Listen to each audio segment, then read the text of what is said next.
are still there. I don't think that reasonable people will say that debt is bad. The question is, you have good debt and you have the bad debt. Yes. What are you using the debt to do? Now, if we take a look at what has happened, what would you say would be the implications very quickly? Because days after Moody's downgraded, just this week, we saw our Eurobond prices tumbling. Exactly. 9 banks were also downgraded due to a harsh operating environment.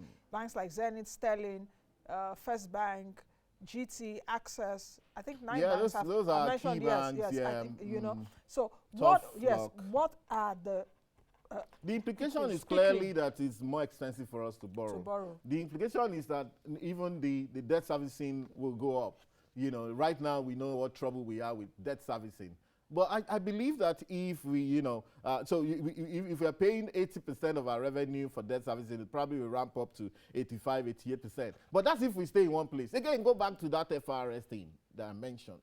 And there are so many ways of generating funds in this economy. I mean, this is an economy like, you know, when they said but before, FIRS is generating 10 trillion. In the beginning of the world, our revenue demand is more than 10 trillion. Oh, absolutely. That's just one aspect. You know, we have GOEs that are running all over the place. We don't know what they're doing. We have all that inefficiency in government spending. The fact that guys, when they come into government, guys are only interested in, you know, maxing out. Everybody wants a big car, a big house, a big this, a big that. You know, when you slow down on some of that, let's get serious. If we could hold our breath for 3, 4, 5 years, okay, in this country, we can make something good of this economy. And we know we're heading somewhere, you know, but the point is, it's all about growing the economy. For now, it's going to be a lot more difficult for us. You know, the Euro bonds are actually floating rate bonds, meaning that every time they're adjusting upwards, it's unfortunate. You know, perhaps we could have, now they're looking, I remember when Kemi Adeosun was here, and she was moving us towards foreign debt. I was one of the people who opposed that.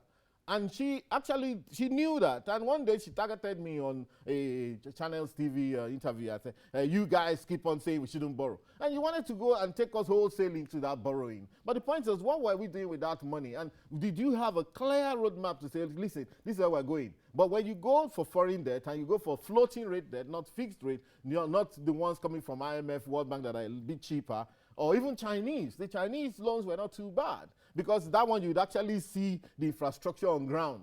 All of these rail lines we're talking about that Chinese made, a few roads, all of our airports, you know what I'm saying? You have to know where you're going. So at the end of the day, but debt is not bad. It's not the end of the world. It's going to be a lot more difficult. We need real thinkers in government going forward.